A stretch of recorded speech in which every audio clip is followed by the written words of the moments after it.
सन शहर खां 30 किलोमीटर अॻिते हिकु मुश्किल गुज़ार रस्तो तय करे हिन किले वटि पहुचजे थो त सभ खां पहिरीं हिन किले जो जेको दाख़िली दरवाज़ो साम्हूं अचे थो उन खे सन दरवाज़ो सॾिजे थो।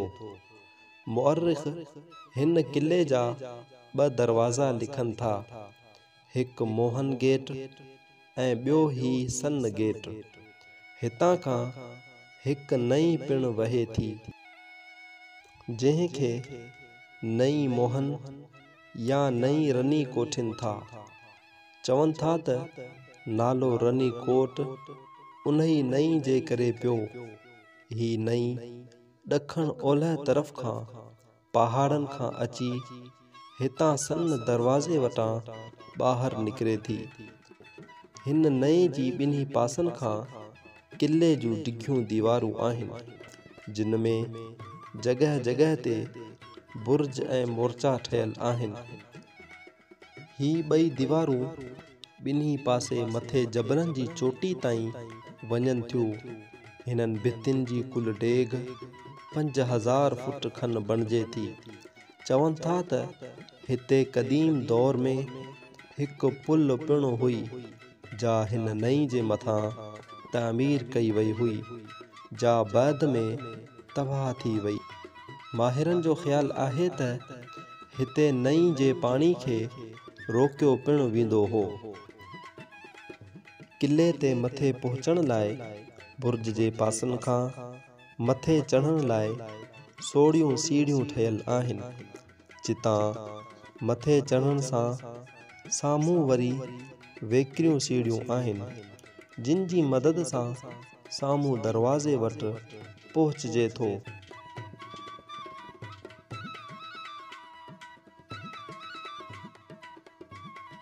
हिते बुर्ज ॾांहुं वञण लाइ सीढ़ियूं ऐं सिपाहियनि जे गश्त लाइ रस्ता आहिनि। हिते मौजूद बुर्ज गोल शिकिल जा ठहियल आहिनि।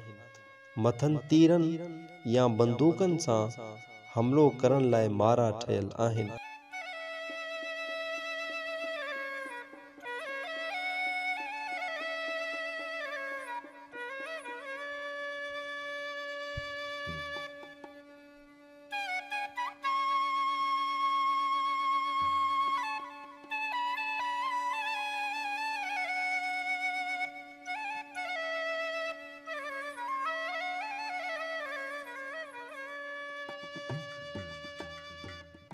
किले जी दीवारनि जे पासनि खां हिकु नंढड़ी कोठी पिण ठहियल आहे जंहिं जे मथां गुंबज़ ठहियल आहे।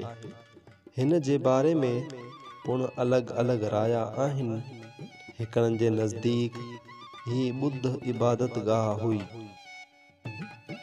ॿियनि जे नज़दीक सासानिन जी रिहाइश गाह हुई, जॾहिं त किन जे नज़दीक ही बारूद खानो हो।